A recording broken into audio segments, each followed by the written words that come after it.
Di ko pa. Magandang tanghali po sa lahat, sa inyo lahat mga kapatid.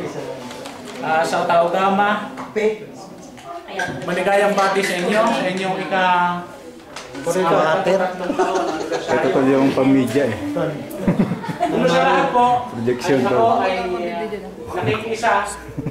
Bagamat natatanda ko, way back nung high school tayo, masaya yung fraternity eh. Yan ang dekada 80. Pero ngayon, mas maganda lalo kasi nagmamature na tayo. Pasok po. Nagmamature na tayo. Kaya nga, lahat ng ating mga ginagawa ngayon ay fruitful, ika nga.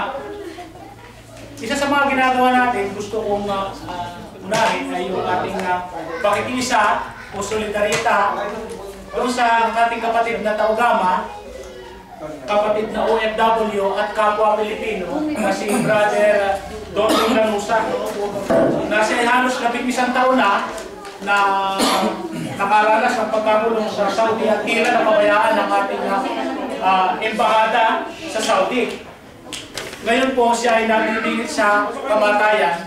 Kaya po nananawagan ako na tayo ay magtulong-tulong sa pamamagitan ng ating kaunting kakayanan upang maisalba ang kanyang buhay.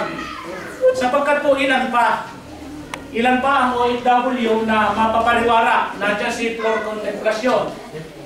Maswerte si Sara Balabagan kasi unang-una, Muslim din siya at saka bukod sa roon, nakialam yung mga malalaking NGO ng iba't ibang bansa, lalo ang France at ibang mga NGO dito sa Europe, at nakalampag yung gobyerno, tinulungan siya.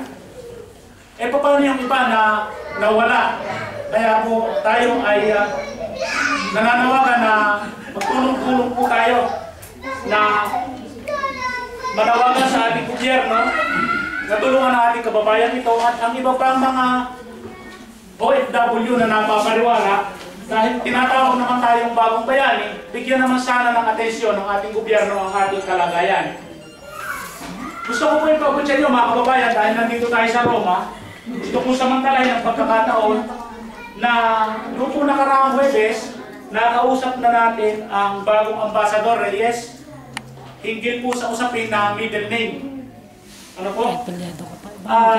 Ito ay tinanggal ng nakaraang administrasyon ng embahada na sinuportahan pa nga ng ilang konsilyere.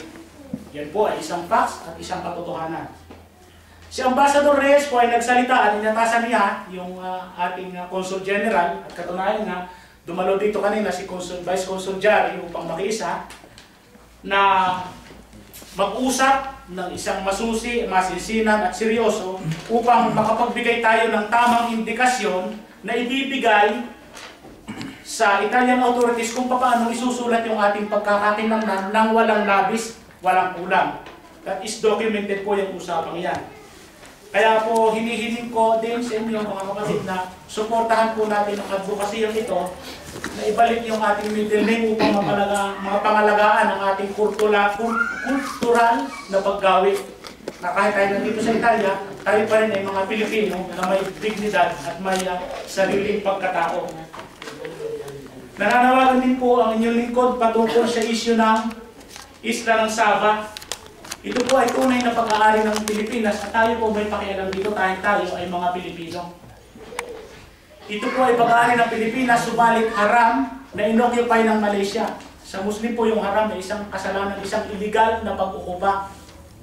So sana po suportahan natin ang layunin o ang mithiin ng kilusan ng Patriots Movement na sumusuporta sa lehitimong Sultan ng Sunod Sabah na si Sultan Fuad Kiram I upang tayo po ay manawagan, ibalik po natin ang wangwang ng pananawagan upang marinig ng ating gobyerno at sila ay magbigay ng tamang pulisiya patungkol sa usaping ito sa Isla ng Saba at ang ating pangangalaga sa Spratlys.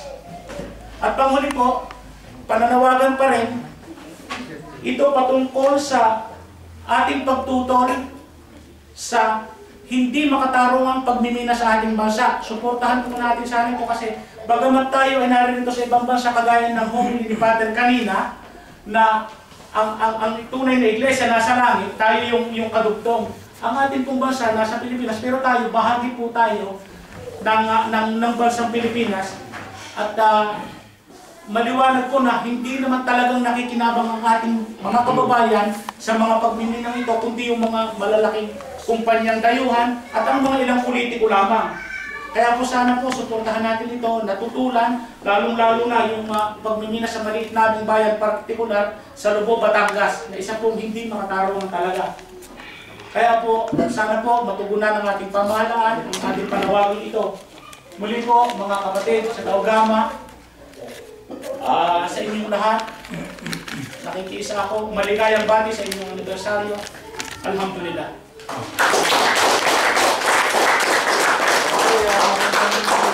Ganito po yung mensahe ng ating kapatid na si Jun Landicho. Ngayon po naman ay